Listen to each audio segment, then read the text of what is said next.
चलो देखो आज इंसुलेटर के बारे में देखते हैं। आज उसी के आगे देखते हैं इंसुलेटर के क्या क्या बचा था कल। पहले थोड़ा रिवीजन करवा देते हैं इंसुलेटर में, ठीक है।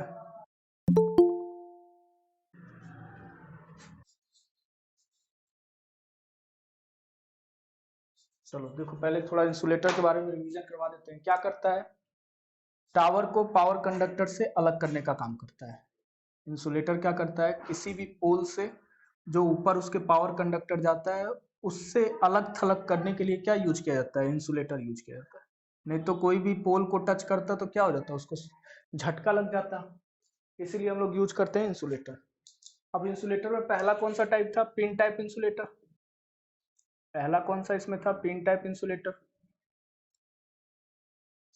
तो ये कितने के लिए यूज किया जाता है, use up to 33 KV, 33 KV voltage तक के लाइन के लिए। जो पावर कंडक्टर ऊपर से जा रहा है 33 किलो वोल्ट तक का, उसके लिए कौन सा इंसुलेटर लगाया जाता है, पिन टाइप इंसुलेटर। उसके ऊपर जब जाया जाता है, जब उसके ऊपर का वोल्टेज लगाया जाता है 33 किलो वोल्टेज से ऊपर जब वोल्टेज लगाया जाता है तब लगाया जाता है सस्पेंशन टाइप। मेन इसी से क्वेश्चन आता है, सस्पेंशन टाइप से। अब पूछता है कि जो इंसुलेटर होता है किसका बना होता है, तो पोर्सलिन का बना होता है।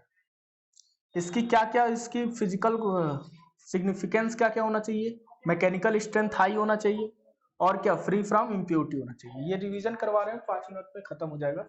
सस्पेंशन टाइप इंसुलेटर में क्या है, सस्पेंशन टाइप इंसुलेटर में ये एबव 33 केवी तक यूज किया जाता है।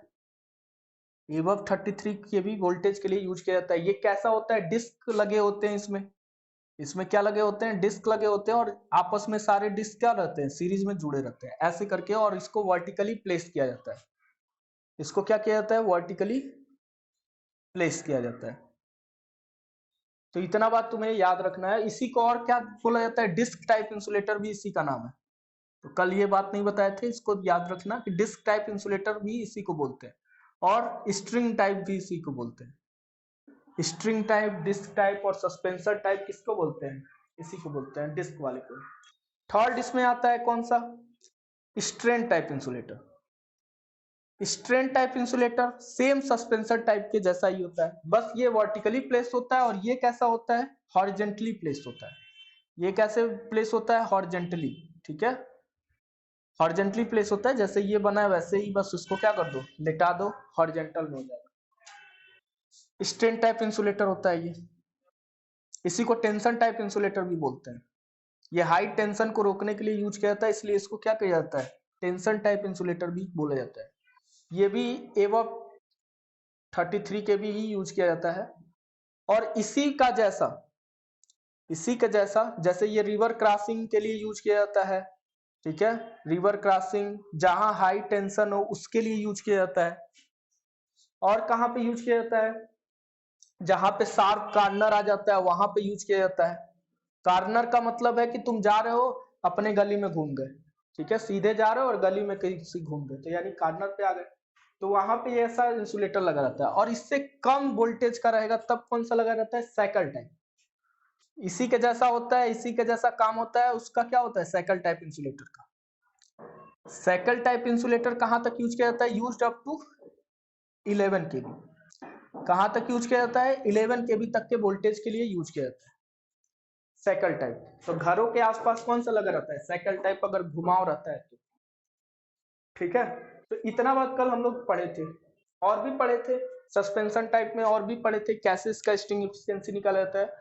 तो आज बिना किसी वैल्यू दिए अगर किसी का स्ट्रिंग एफिशिएंसी पूछ रहा है तो कैसे यूज करेंगे, कैसे निकालेंगे, आज उसे पढ़ोगे, स्ट्रिंग एफिशिएंसी, ठीक है। इतना बात स्क्रीनशॉट ले लो, इसी से क्वेश्चन आता है ज्यादातर नॉर्मल। आज पढ़ेंगे हम लोग सस्पेंशन टाइप में ही आगे के कुछ टॉपिक, ठीक है। सस्पेंशन टाइप आज पढ़ेंगे, उसमें कैसे स्ट्रिंग एफिशिएंसी निकाला जाता है बिना कोई क्वांटिटी दिए हुए। तो देखो आवाज जा रहा है ना,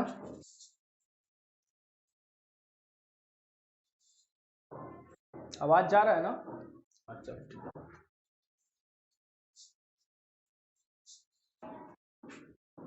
तो इसमें हम लोग पढ़ेंगे कौन सा, सस्पेंशन टाइप।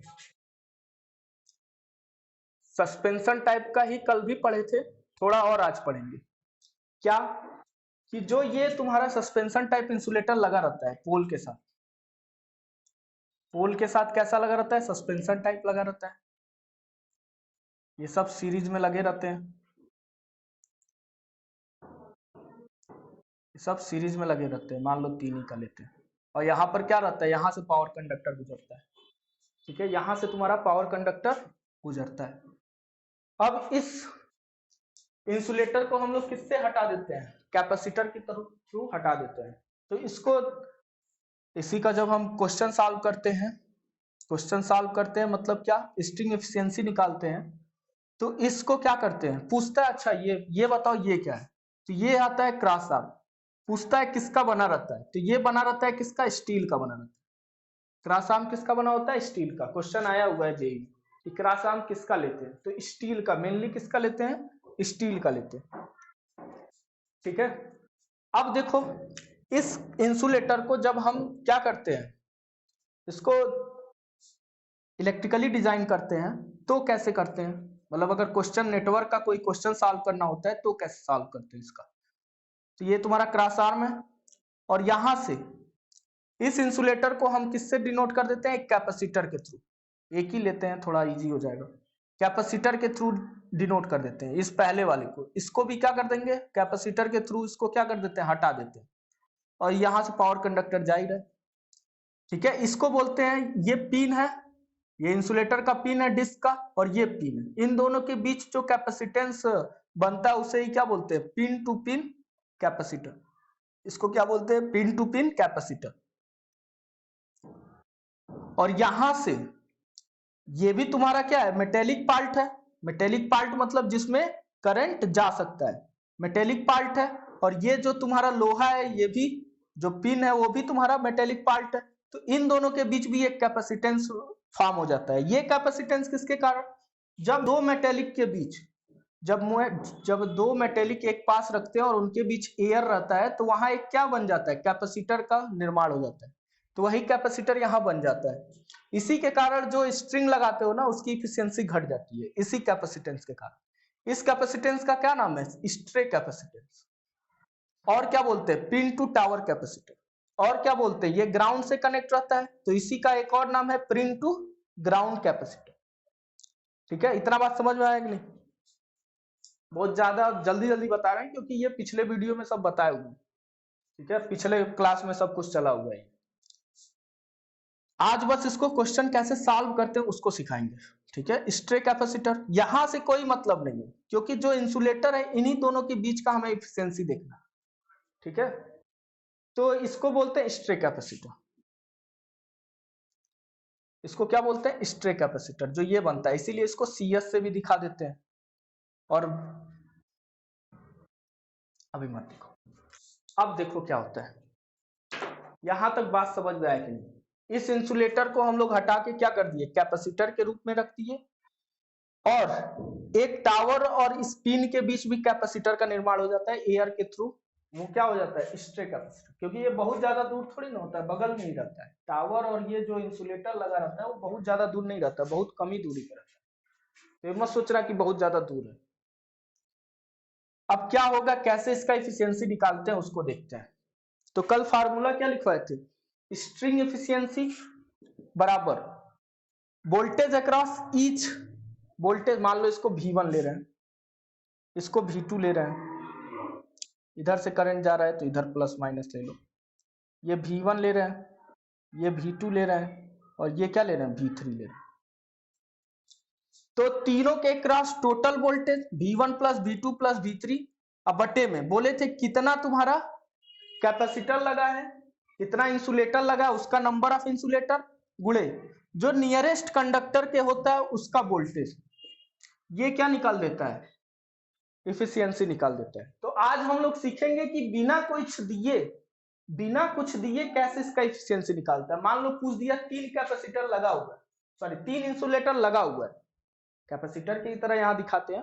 3 इंसुलेटर लगा है, इसका इफिशियंसी बताओ। क्या बताओ, इसका इफिशियंसी बताओ। तो देखो कैसे इसको सॉल्व करते हैं, बिना कुछ दिए तुमसे पूछ देगा इसका इफिशियंसी बताओ। तो कैसे सॉल्व करते हैं उसे ही सिखाने जा रहे हैं।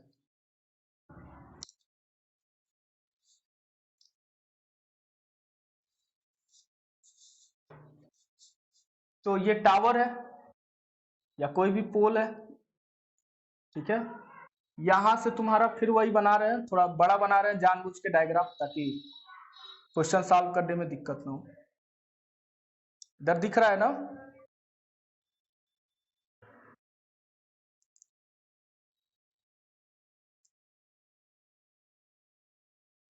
ये पावर कंडक्टर यहां से जा रहा है और ये पोल है,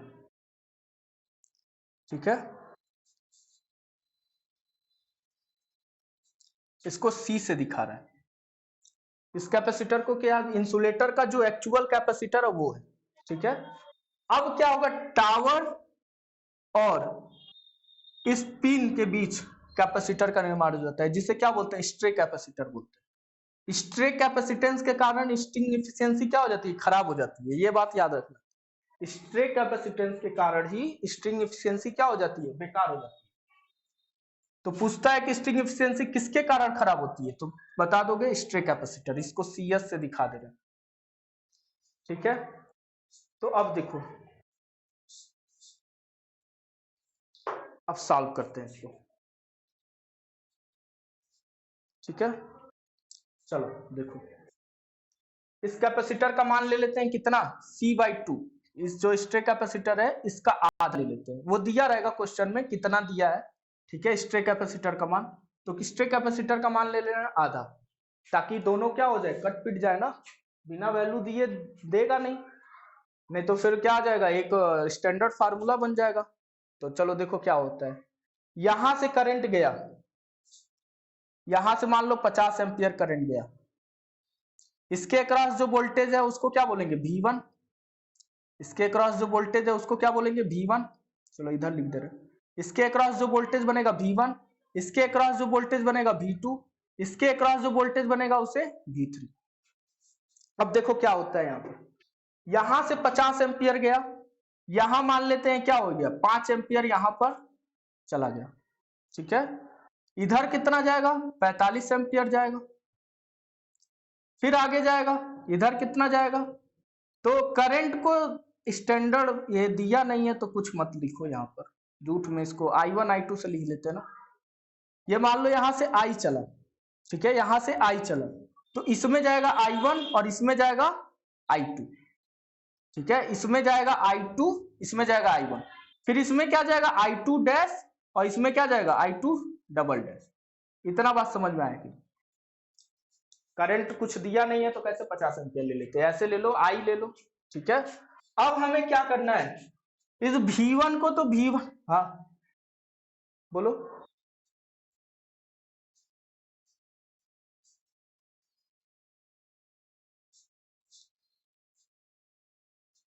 तो नहीं होगा, ठीक है, तो नहीं होगा। ये बड़े जो टावर लगा रहता है ना, जो बड़े वोल्टेज के लिए क्या लगा रहता है, टावर लगा रहता है, वहां पे देखते होगे सस्पेंशन टाइप इंसुलेटर लगा रहता है। तो ये टावर के लिए बता रहे हैं मेन, ठीक है, वहां पे ये सब देखा जाता है। यहाँ घरों के आसपास ऐसा कुछ देखते ही नहीं होगे कि सस्पेंशन टाइप इंसुलेटर लगा हुआ है, ठीक है। तो ये मेन टावर के लिए ही बता रहे हैं, ये टावर है, ठीक है, हाई वोल्टेज के लिए ऐसा देखा जाता है इफेक्ट। तो अब यहाँ आ जाओ, तो इस V2 को क्या करना है, हमें V1 में कन्वर्ट करना है, ये दिमाग में लेके चलना है। इस V3 को क्या इसमें कन्वर्ट करना है, V1 में, तभी ना ये V1 से V1 कटेगा, क्योंकि V1 कुछ दिया नहीं है। तो अब देखो क्या होता है, I बराबर क्या होगा, I1 प्लस I2 होगा कि नहीं, I बराबर क्या होगा, I1 प्लस I2, I बराबर I1 प्लस I2 होगा ना। अब I1 बराबर क्या होगा, I1 बराबर देखो, इसके क्रॉस वोल्टेज अगर निकाल ली तो बस तुम सीख गए। अब देखो इसके क्रॉस वोल्टेज, यहां से आ जाओ, यहां से इसके क्रॉस वोल्टेज निकालना है, तो इसके क्रॉस वोल्टेज कितना होगा, इसमें KVL लगा दो, पूरे बड़े वाले में, पूरे बड़े वाले में क्या लगा दो, KVL। इसको थोड़ा सा मिटा दे रहे हैं यहाँ से, पूरे बड़े वाले में क्या लगा दोगे, KVL।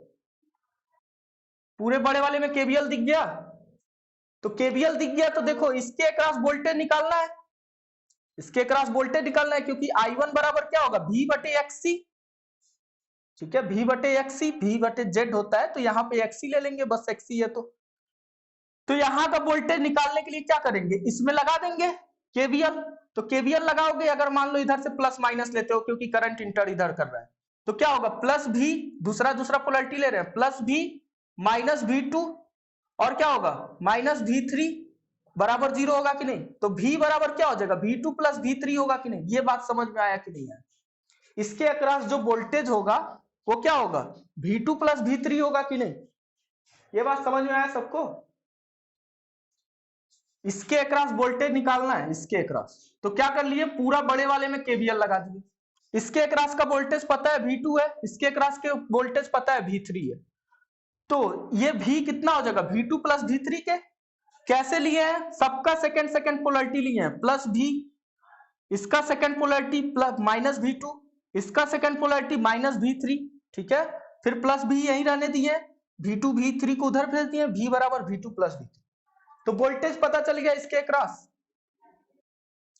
तो वोल्टेज क्या हो जाएगा इसके अक्रॉस I1 के अक्रॉस V2 प्लस V3 बटे में XC कितना है, XC तुम्हारा 1/j⍵c होता है, 1/j⍵c होता है, यहां CS है तो ऊपर जाएगा तो क्या हो जाएगा I1 बराबर क्या हो जाएगा V2 प्लस V3 और यहां पे क्या हो जाएगा j⍵CS हो जाएगा कि नहीं, ये ऊपर चला जाएगा।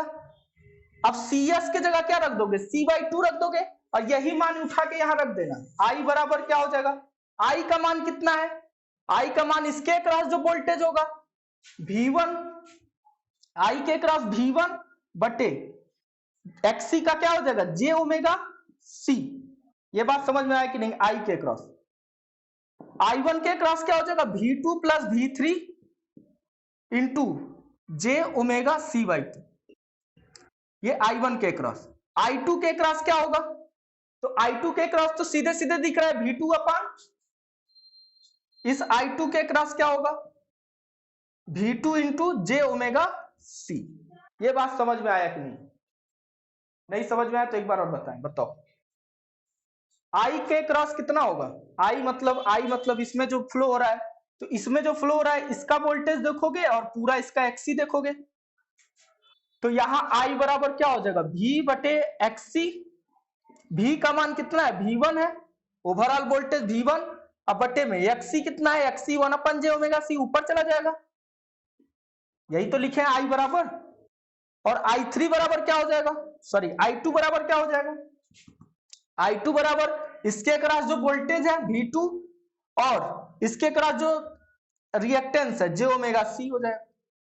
तो यही बात लिख दी है, I2 के जगह ये लिख दिए हैं, I के जगह ये लिख दिए हैं और I1 के जगह ये। मेन दिक्कत होता है I1 निकालने में, मेन दिक्कत किसमें होता है I1 निकालने में, अगर I1 सीख गए तो ये सब सीख जाओ।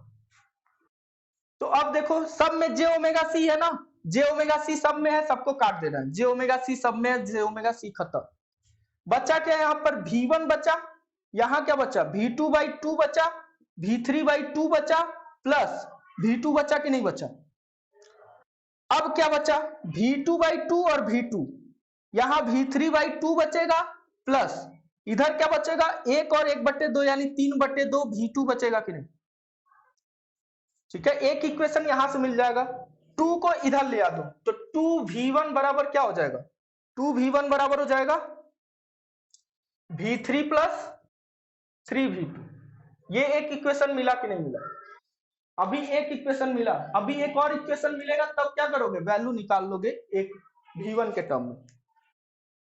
तो यहां तक समझ में आया, किसको किसको नहीं समझ में आया? ये कोई भी क्वेश्चन आएगा अगर इस प्रोसीजर से चलते हो तो कितना भी कठिन क्वेश्चन आएगा हो जाएगा।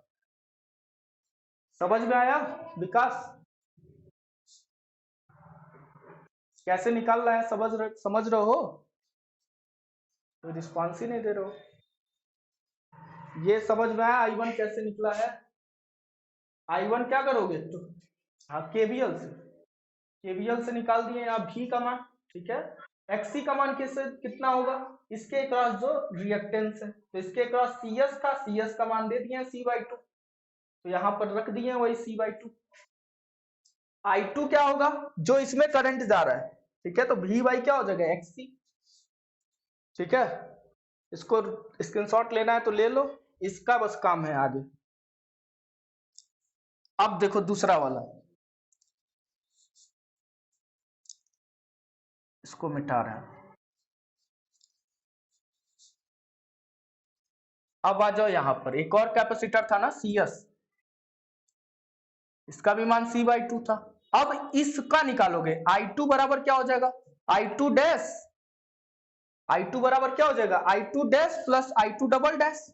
एक इक्वेशन यहां से मिल जाएगा। ठीक है, तो अब निकालोगे क्या, इसको मिटा दो, अब इसका कोई काम नहीं है, इसका कोई काम नहीं है। अब I2 बराबर क्या निकला था, I2 बराबर तो यही रहेगा अभी भी। ठीक है, अब निकालना है क्या, I2 डैश निकालना है। क्या निकालना है, I2 डैश। इसको फिर से मिटा के ज्यादा हो गया।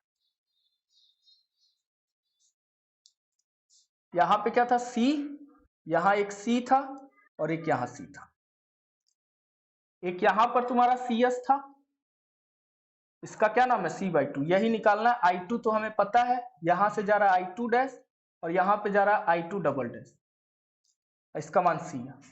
I2 डैश का मान निकालना है। तो अब क्या करोगे, फिर यहाँ इसके अक्रॉस वोल्टेज कितना है, V3, इसके अक्रॉस V2। अब फिर इसमें KVL लगाओगे, इसके अक्रॉस वोल्टेज निकालने के लिए। करंट जिधर से जाता है उधर प्लस पोलैरिटी, इधर माइनस पोलैरिटी। करंट इधर से इंटर कर रहा है इसलिए यहाँ प्लस, इधर माइनस, ये बात ध्यान रखना।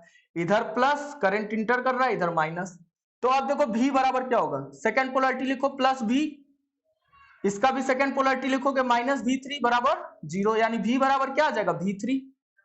इसके अक्रॉस जो वोल्टेज होगा V3 के बराबर होगा कि नहीं।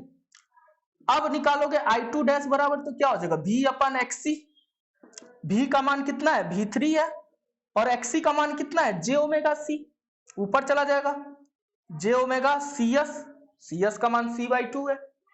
ठीक है, तो यहां पे अब रखो, तो I2 डैश का मान कितना आ गया, V3 j⍵C/2 प्लस, और I2 का मान कितना है, अभी निकाले थे V2 j⍵C, और इसका भी मान कितना हो जाएगा, इसके अक्रॉस वोल्टेज कितना है, V3, इसके अक्रॉस वोल्टेज V3, अब बट्टे में XC होगा तो ऊपर भेज दे रहे हैं XC को, j⍵ क्या हो जाएगा, j⍵C।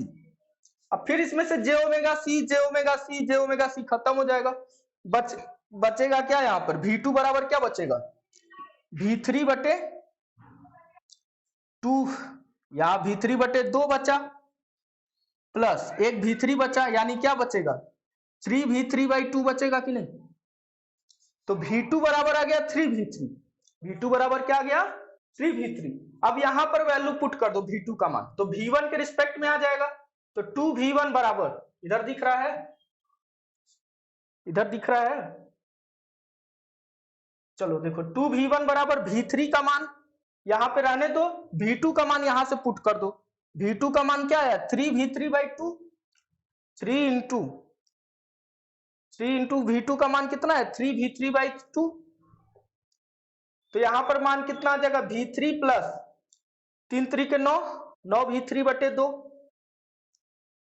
ठीक है, ये क्या हो जाएगा 2V1 बराबर क्या हो जाएगा, 2, 9 2 11 V3/2, और इधर से आएगा तो V1 बराबर कितना हो जाएगा, V3 के रिस्पेक्ट में निकालो, V3 बराबर हो जाएगा 4 V1/11 हो जाएगा कि नहीं, V3। एक मान यहां से ये आ गया, और दूसरा मान ये V3 का आप क्या रख दोगे, V3 की जगह क्या रख दोगे, 4V1/11 रख दोगे कि नहीं, V3 का मान रख दोगे 4V1/11। अब यही मान यहां रख दो तो V2 का मान भी V1 के रिस्पेक्ट में आ जाएगा, तो क्या हो जाएगा 4V1/11। तो यहां क्या हो जाएगा, 3 चौको 12/11 V1 हो जाएगा कि नहीं ये बात। ठीक है, समझ में आया कि नहीं ये बात, ठीक है, इतना सही है ना, कोई दिक्कत, सब सही चल रहा है। अब यहां मान रख दो, कट पिट नहीं रहा है, सब सही निकला है ना, ठीक है। V2 यहाँ सही था ना, 2 2 1 3 V3/2, ठीक है, 3V3/2 यहाँ रख दियो, 3 3 9 3 9 V3/2। 11v3/2 और फिर 2 दूना 4 v1/11। चलो ठीक, अब आगे चलते हैं। ठीक है, अब मान रख दो, बस यहाँ पे मान रखते जाओ, आ जाएगा आंसर। इसको मिटा रहे हैं अब, यहाँ पे बस मान रख देना है।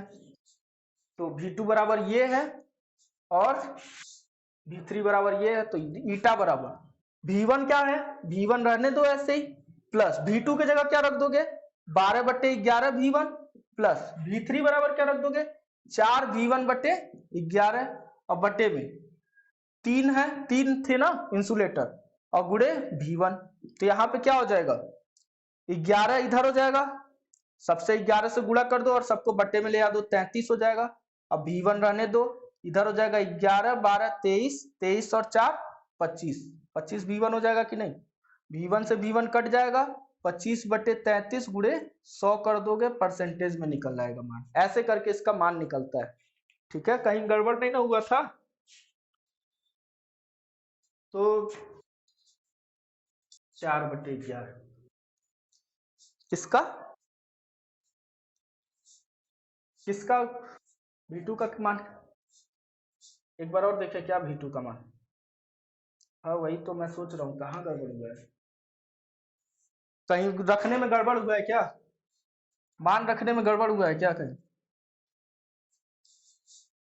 चलो एक बार देखते हैं फिर से एक बार, चलो एक बार देख लेते हैं मान हमें भी लग रहा है कुछ गलत आया है।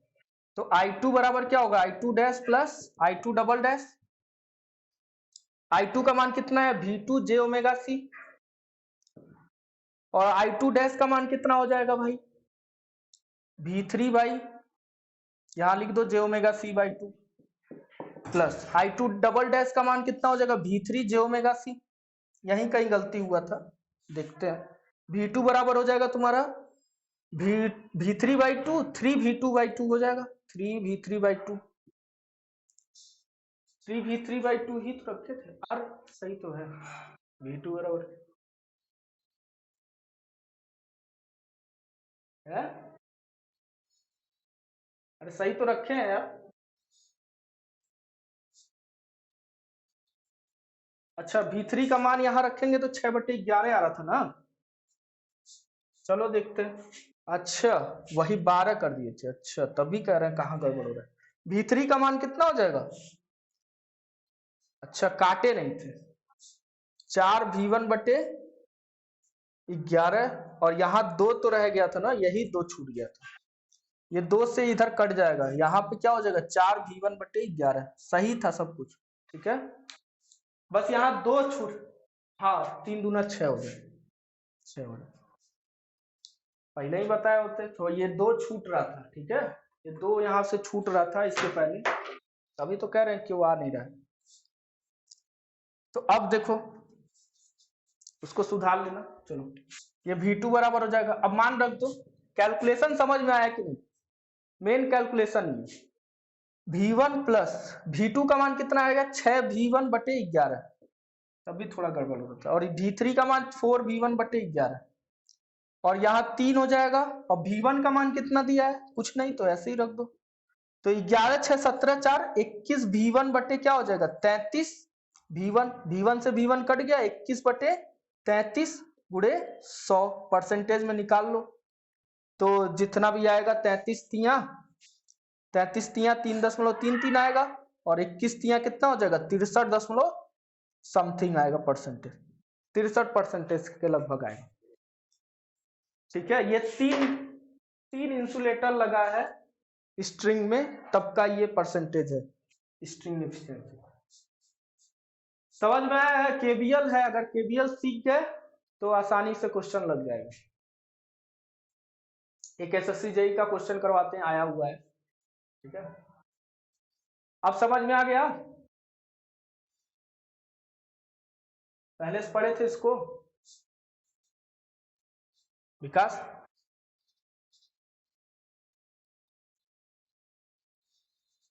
अब समझ में आया थोड़ा बहुत।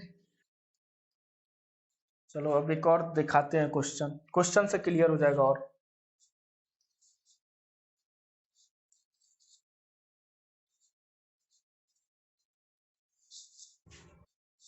अच्छा CS/CM करके m बराबर, वो निकलवा रहे होंगे स्टैंडर्ड फार्मूला के, 1 + m करके करवाए होंगे, फिर V2। ठीक है, कई तरीके होते हैं, ये सबसे आसान तरीका होता है। ठीक है, एक क्वेश्चन करवाते हैं, उसको देखो क्या दिया है। 2 स्ट्रिंग इंसुलेटर है, क्वेश्चन बोल दे रहे हैं, बस लिख लो। 2 स्ट्रिंग इंसुलेटर है, ठीक है, और यहां से पावर कंडक्टर जा रहा है, ये टावर है। 2 स्ट्रिंग इंसुलेटर है, और क्या कह रहा है, diagram is given the voltage that which unit should not exceed 17.5 kilovolt. ठीक है, the capacitance of the string, और इसका कैपेसिटर जो दिया है C/8 दिया है बस। ठीक है, और सबका कितना दिया है 17.5 kV, इसका वोल्टेज दे दिया है 17.5 kV। ये इससे ज्यादा नहीं हो सकता, यानी ये क्या है, मैक्सिमम है। ठीक है, V1 दे दिया है, चलो अभी इसको निकलवाते हैं, पहले ये C हो गया, ये C हो गया, इतना मान दिया हुआ है। तो अब फिर पहले इसका स्ट्रिंग एफिशिएंसी निकालो। तो I बराबर क्या होगा, I बराबर I1 + I2, रखो यहाँ पर। I बराबर क्या हो जाएगा, I1 + I2। ठीक है, I बराबर क्या होगा, V/j⍵c, यानी j⍵c हो जाएगा यहाँ पर। और यहाँ पे क्या हो जाएगा, I1 का मान कितना हो जाएगा, इसके अक्रॉस जो वोल्टेज है। ठीक है, तो इसको V2 ले लो, इसको V1 ले रहे हो तो इसको V2 ले लो, इसको V1 ले रहे हो तो उसको V2 ले लो। तो इसके अक्रॉस वोल्टेज जो होगा V2 j⍵c/8 हो जाएगा, प्लस I2 बराबर क्या हो जाएगा, V2 × j⍵c हो जाएगा। j⍵c खत्म, तो V1 बराबर कितना हो जाएगा, 9V2/8। ठीक है, क्या आ जाएगा, 9V2/8। हमें यही V2 निकालना है, तो V2 बराबर कितना हो जाएगा, V1 दिया हुआ है, V1 ही तो दिया है, मैक्सिमम वोल्टेज दे दिया है 17.5 kV। ठीक है, इसका जो नजदीक वाला है, नियरेस्ट वाला, उसका दे दिया है वोल्टेज 17.5 kV। तो चलो यहां से V1 दिया हुआ है कितना, 17.5 किलो वोल्ट, और ये 8 इधर आ जाएगा, बट्टे में 9 हो जाएगा, और इधर V2 हो जाएगा, 8/9 इधर आ जाएगा। तो यहां से सॉल्व करो, 9 दूना 18, 3 से कट जाएगा 3, काट दो इसको डायरेक्टली, 17.5, 9 × 9 8, 5 9 9 81, 4 0, 9 चौको 36, इससे 8 से गुणा कर दो, 8 चौको 32, 8 9 72, 72 और 3 75, 8 करने 7 5, 15.5 होगा V2 बराबर। V2 बराबर 15.5। अब पूछा है टोटल वोल्टेज अक्रॉस इंसुलेटर कितना होगा, V1 बराबर 17.5 kV दिया है, तो टोटल वोल्टेज अक्रॉस इंसुलेटर कितना हो जाएगा, V1 + V2, यानी कितना हो जाएगा 33 kV। यही तुमको क्या करना था, ऑप्शन में लगा देंगे। समझ में आया कैसे क्वेश्चन करना है। ऐसा क्वेश्चन आया है एसएससी जेई, ये एसएससी जेई का क्वेश्चन है प्रीवियस ईयर। ठीक है, क्वेश्चन में क्या दिया था, 2 स्ट्रिंग इंसुलेटर है, जिसका मैक्सिमम जो वोल्टेज दिया है 17.5 kV, यानी नियरेस्ट वाले का कितना दिया है 17.5 kV वोल्टेज। ठीक है, तो पूछा है कि ओवरऑल इंसुलेटर के अक्रॉस कितना वोल्टेज होगा, कितना ओवरऑल अक्रॉस इनके वोल्टेज होगा। तो क्या करोगे, तुम वही अपना बेसिक लगाओ, I बराबर I1 + I2, यहाँ से I1 निकाल लो, V2 j⍵c/8, कैसे पिछला अभी क्वेश्चन जो कराए उसमें सब बताए। ठीक है, इसमें KVL लगा के, यहाँ प्लस यहाँ माइनस, इसमें KVL लगा के क्या निकाल लोगे, इसके क्रॉस वोल्टेज V बराबर V2 हो जाएगा। ठीक है, तो इसके क्रॉस V2 हो जाएगा कि नहीं, ये क्वेश्चन हो जाएगा ना, वैसा क्वेश्चन आएगा तो पढ़ रहे हो। ठीक है, अब क्या बताना था इसमें, एक और बताना था कि कैसे डिसाइड करते हैं 400 किलो वोल्ट के लिए कितना स्ट्रिंग में इंसुलेटर लगा रहेगा। 11 केवी में कितना यूज होगा? 11 तो नहीं, बड़े केवी में 132 केवी में कितना इंसुलेटर यूज होगा? ठीक है, तो क्वेश्चन आता है क्या, 400 केवी में, 400 केवी में कितना, ठीक है, में कितना डिस्क यूज किया जाता है, कितना डिस्क सस्पेंशन टाइप इंसुलेटर में या स्ट्रिंग टाइप इंसुलेटर में यूज किया जाता है? स्ट्रिंग टाइप इंसुलेटर में यूज किया जाता है, प्रयोग किया जाता है, स्ट्रिंग टाइप इंसुलेटर में प्रयोग किया जाता है। तो इसका तरीका है कैसे निकालने का, तो देखो ये किसमें दिया रहता है, लाइन टू लाइन में दिया रहता है। 400 केवी किसमें दिया रहता है, जो भी वोल्टेज अगर कुछ नहीं दिया है तो उसको किसमें मानते हैं, लाइन वोल्टेज मानते हैं। और इंसुलेटर जो लगाया जाता है वो फेज के माध्यम से लगाया, पर फेज के माध्यम से लगाया जाता है। तो पर फेज का मान निकालोगे पहले इसका, तो पर फेज का मान निकालने के लिए क्या करोगे, लाइन बटे √3, इसको हमेशा स्टार में मानना, डेल्टा में कभी मत सोच लेना कि VP बराबर VL रख देंगे। इसको जब भी कुछ नहीं दिया रहता है तो स्टार में लेते हैं क्वेश्चन को, और हमेशा जो वोल्टेज दिया रहता है उसको लाइन टू लाइन मानते हैं। ये बात तुम्हारे दिमाग में हमेशा रहना चाहिए। तो फेज वोल्टेज निकालोगे तो क्या हो जाएगा, VL/√3, VL/√3। अब VL कितना है, 400 केवी बट्टे में क्या, √3, ठीक है, 400 बट्टे √3। अब इसका जो मान आएगा, इसका जो मान आएगा उसको क्या कर देते हैं, 11 से डिवाइड कर देते हैं। क्या करते हैं, 11 केवी से डिवाइड करते हैं। तो VP बराबर क्या हो जाएगा, 400 बटे √3, √3 का मान 1.732 और गुणे 11, ठीक है। नंबर ऑफ डिस्क निकालने के लिए क्या करते हैं, नंबर ऑफ डिस्क निकालने के लिए VP को किससे डिवाइड कर देते हैं, 11 से। जितना आएगा उतना नहीं, एक एक्स्ट्रा करके, चलो बताते हैं। 400 बटे √3 इसका मान रख दो, 400 बटे √3 गुणे 11, इसको सॉल्व करो पहले।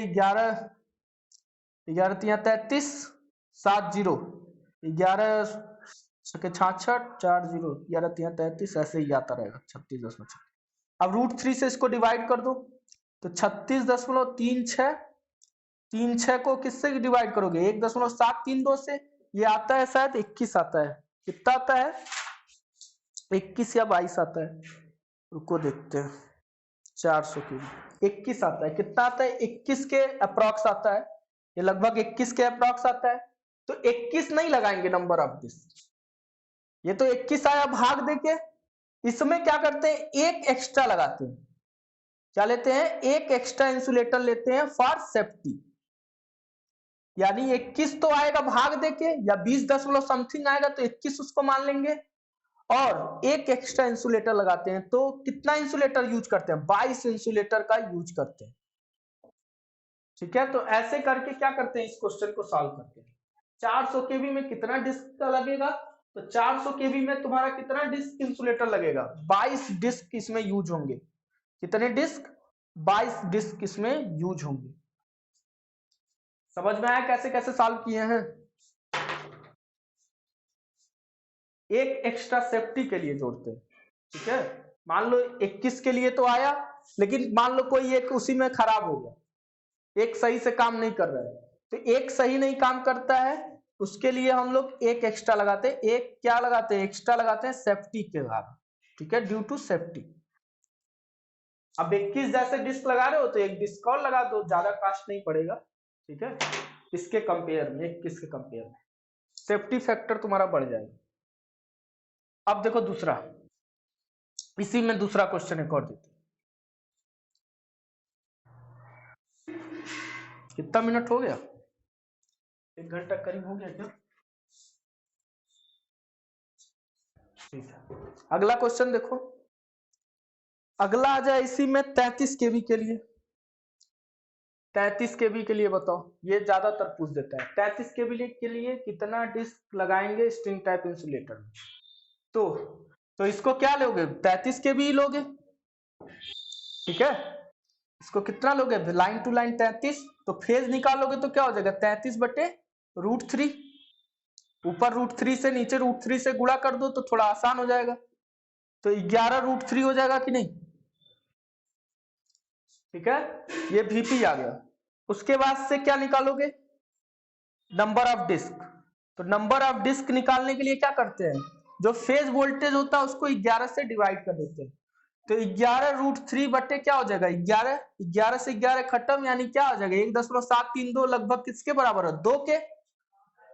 2 डिस्क तो यूज करेंगे, लेकिन उसमें सेफ्टी के लिए क्या करेंगे 2 प्लस 1 एक्स्ट्रा, यानी टोटल कितना लगाओगे 3 डिस्क का यूज करते हैं क्या। तो 33 केबी में कितना यूज करते हैं 3 डिस्क। तो ये मत सोचना इसको 11 से डिवाइड कर देंगे 3 से आ जाएगा, आधा लोग तो इसी में परेशान। ठीक है, जब 132 आएगा तुरंत 32 गुल हो जाएगा। ये लग जाता है यहाँ लॉजिक कि लोग कई बार लोग इसको भी रटे रहते हैं कि 11 से भाग दे दो, लेकिन यहाँ लग जाता है, बड़े में नहीं लगेगा, बड़े हाई वोल्टेज में नहीं लग पाएगा। जैसे 132 हो गया तो ये फेल हो जाएगा सिस्टम। ठीक है, समझ में आया कि नहीं ये बात? चलो देखो 132 वाला भी देख लो, एक ऐसे करके क्वेश्चन आएगा और ये आता है। ठीक है, नंबर ऑफ डिस्क निकालने के लिए। अब 132 केबी वाला जल्दी से देख लो, उसको खत्म करते हैं इसको। फिर VL बराबर क्या हो जाएगा 132, क्या कुछ कह रहे हो क्या? आवाज क्लियर नहीं आ रहा है। 3 चौको 12, 3 चौको 12, ठीक है, 3 1 4 2 6, ठीक है। अब फिर यहाँ 44 रख दो, 44√3, 11 चौको 44, यानी 4√3, यानी कितना 4 1.732, यानी कितना 4 दूना 8, 4 3 12, 12 2 4 7 28 29, 4 1 4 और 2 6, यानी 7। अब देखो नहीं दिमाग लगाना, 11 से इसको करते तो कितना आता है 11 करने 11, 1 2 11 लगभग 12 के करीब आता है, और यहाँ कितना आ रहा है 7 ही आ रहा है। तो ये भी ध्यान रखना है कितना लगाना है कितना नहीं लगाना है, तो ये लॉजिक फेल हो जाता। 4 दूना 8, 4 3 12, 4 7 28 29, 4 1 4 और 2 6, लगभग 7 यहाँ हो गया, और 7 यहाँ से आया और 1 एक्स्ट्रा, यानी कितना डिस्क लगाओगे 8 डिस्क लगाओगे 132 के लिए। तो ऐसे करके नंबर ऑफ डिस्क भी तुम क्या कर सकते हो, फाइंड कर सकते हो। ठीक है, ये वाला टॉपिक समझ में आ गया ना। अब एक इसमें और बचा, क्या इसमें बचा एक और टॉपिक। अब सेफ्टी फैक्टर देख लो, सेफ्टी फैक्टर ऑफ इंसुलेटर क्या होता है। ठीक है, ये भी क्वेश्चन आता है, सेफ्टी फैक्टर पूछता है कितना होता है, एक से ज्यादा हमेशा होता है। क्या होता है सेफ्टी फैक्टर, देखो सेफ्टी फैक्टर क्या होता है, safety factor of insulator.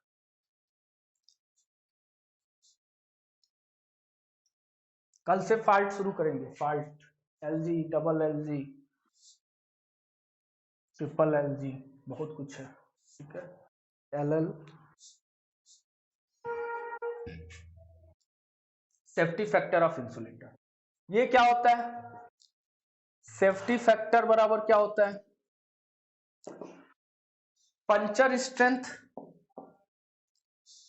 Puncture strength, puncture PUNCTH, puncture strength बटे में फ्लैश ओवर वोल्टेज। ये फार्मूला ही कई बार पूछा हुआ है। अब क्या होता है पंचर स्ट्रेंथ और क्या होता है फ्लैश ओवर वोल्टेज। अब कोई इंसुलेटर लगा हुआ है, ठीक है, कोई इंसुलेटर, पंचर वही स्ट्रेंथ, कितनी उसकी केबी की स्ट्रेंथ है, ठीक है, कितने केबी का स्ट्रेंथ है, वोल्टेज के रिस्पेक्ट में ही लेते हैं। ठीक है, कितनी इसकी वोल्टेज के ही रिस्पेक्ट में लेते हैं पंचर स्ट्रेंथ, तो उसकी ताकत किसके रिस्पेक्ट में देख रहे हैं, वोल्टेज के रिस्पेक्ट में। अब देखो, ठीक है, ये मान लो तुम्हारा क्या है,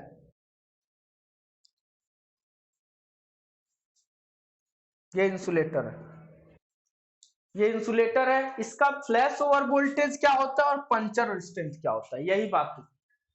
फ्लैश ओवर वोल्टेज मतलब होता है कि इसके जो करंट जा रहा है ठीक है, करंट ये रोकने का काम करता है कि इसमें करंट ना जाए टावर में करंट ना जाके, ताकि हम लोग छुए तो इसको झटका ना लगे।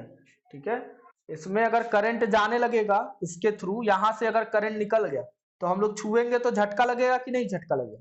तो ये करंट को रोकने का काम करता है। जो ये पावर कंडक्टर में करंट जा रहा है, इसमें कुछ तो जाता है लीकेज, वही लीकेज को रोकने के लिए क्या लगाया जाता है, ये लगाया जाता है, इंसुलेटर लगाया जाता है।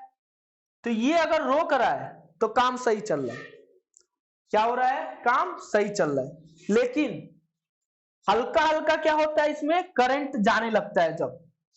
जब इसमें हल्का हल्का क्या होने लगता है, करंट जाने लगता है, तब क्या होता है, जब इसमें हल्का हल्का करंट जाने लगता है तो क्या होता है, यहाँ आयन कैसे जाता है, इसमें करंट कैसे जाएगा, जंप करके जाता है करंट।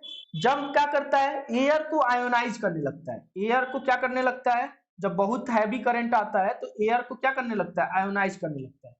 एयर को आयोनाइज करेगा अपने चारों ओर, अपने चारों ओर क्या करेगा, एयर को आयोनाइज करने का मतलब एयर को प्लस माइनस में ब्रेक करेगा। अब इसके थ्रू क्या होने लगता है, करंट ऊपर जाने लगता है। फिर इसके थ्रू क्या होने लगता है, यहां से करंट जाने लगता है।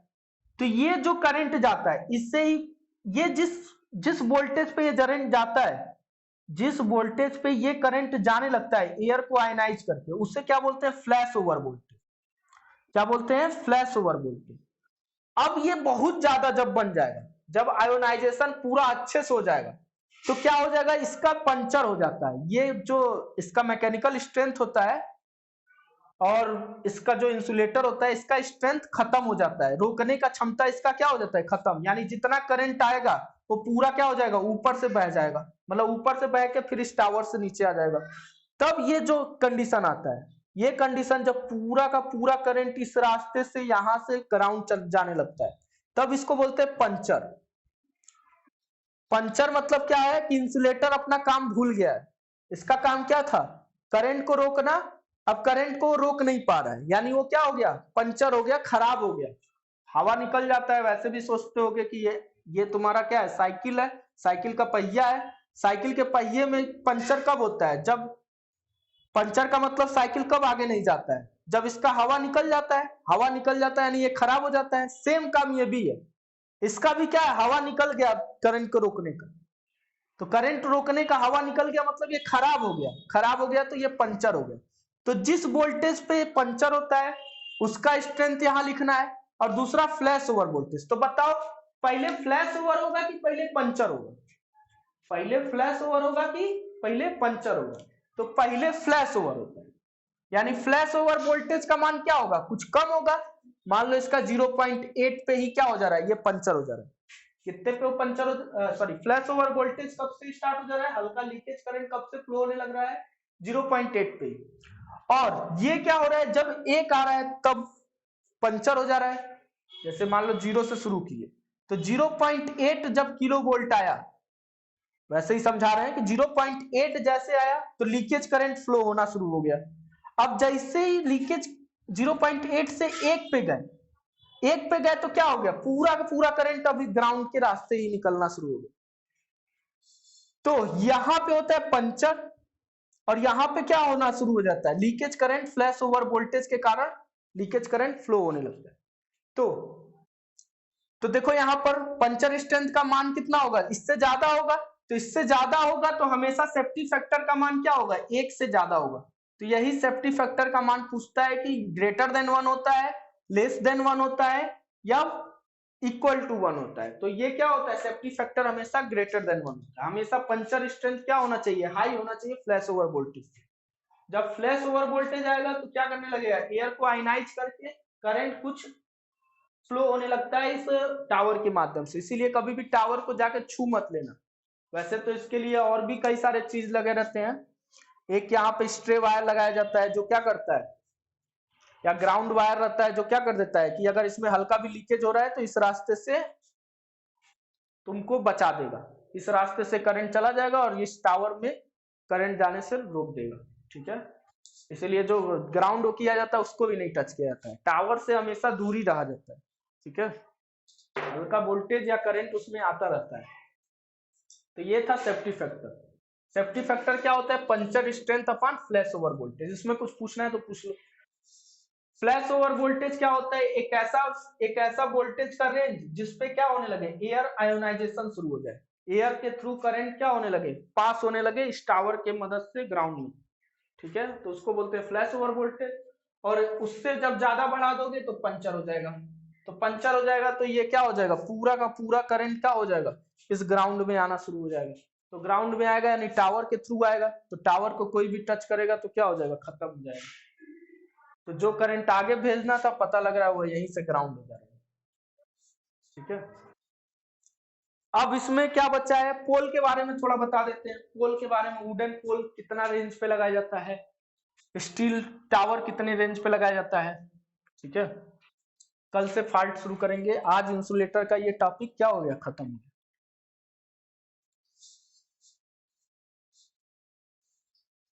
ये समझ में आया, फ्लैश ओवर वोल्टेज और पंचर स्ट्रेंथ।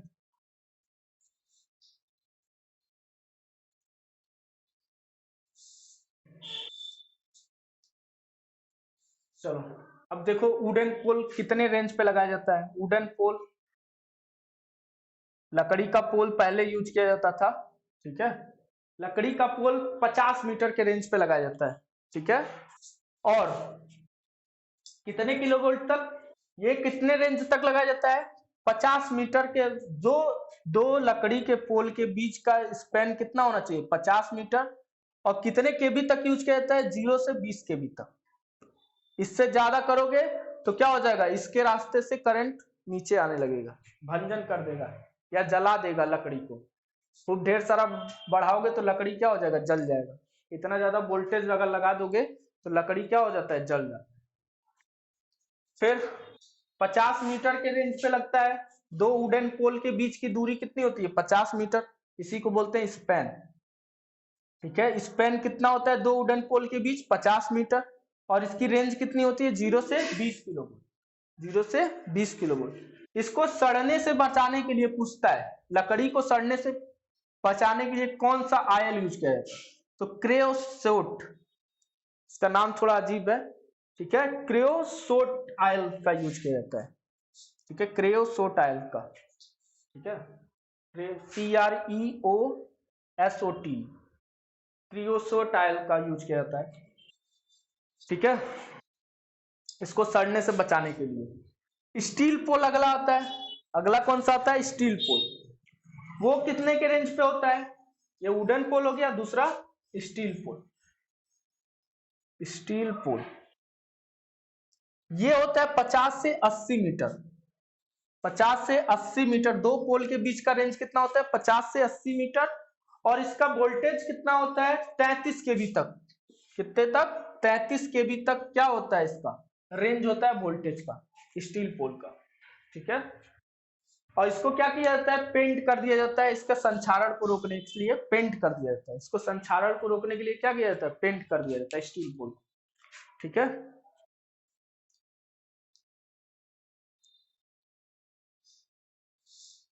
अब अगला क्या है, स्टील पोल हो गया, आरसीसी पोल बचा और टावर बचा। अब देखो आरसीसी पोल के लिए क्या यूज करते हैं,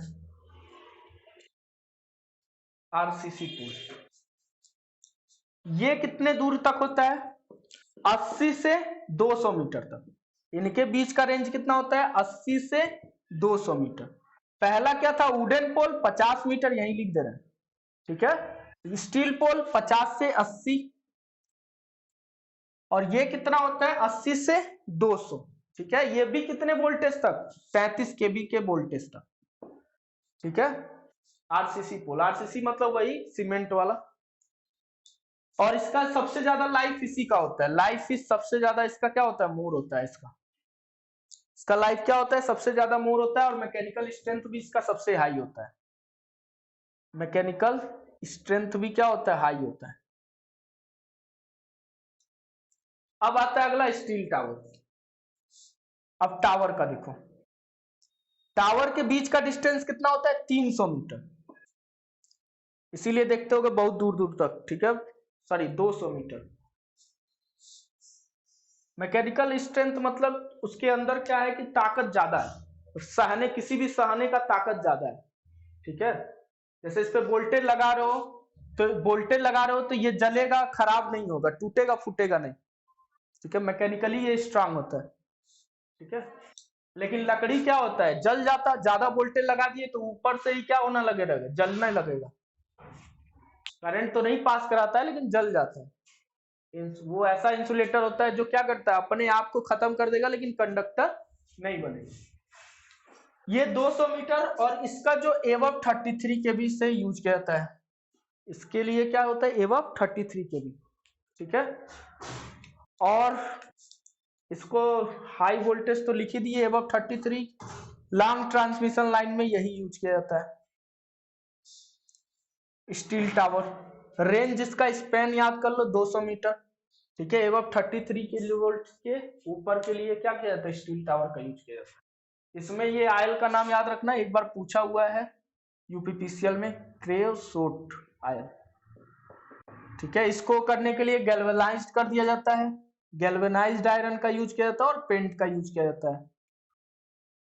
जो पोल होता है उस गैल्वेनाइज कर दिया जाता है जिंक के साथ, आयरन को जिंक के साथ कर दोगे तो क्या हो जाएगा, गैल्वेनाइजेशन हो जाता है, उसी को बोलते हैं। और पेंट कर दिया जाता है इसके संचारण को रोकने के लिए। इसको, ये कौन सा था, आरसीसी पोल, इसका मैकेनिकल स्ट्रेंथ हाई होता है, लाइफ ज्यादा होता है, 33 केवी के लिए वोल्टेज के लिए यूज किया जाता है। रेंज इसका कितना होता है, 80 से 200 मीटर, और ये 200 मीटर से 200 मीटर तक का इसका रेंज होता है, ठीक है। ये हो गया पोल के बारे में। तो अब कल से फॉल्ट शुरू करेंगे, ठीक है। फॉल्ट में देखेंगे क्या क्या होता है, सिमेट्रिकल फॉल्ट क्या होता है, अनसिमेट्रिकल फॉल्ट क्या होता है। फॉल्ट भी एकदम इजी लगेगा तुम लोग को, ठीक है तो बहुत। हाँ, क्या कह रहे हो।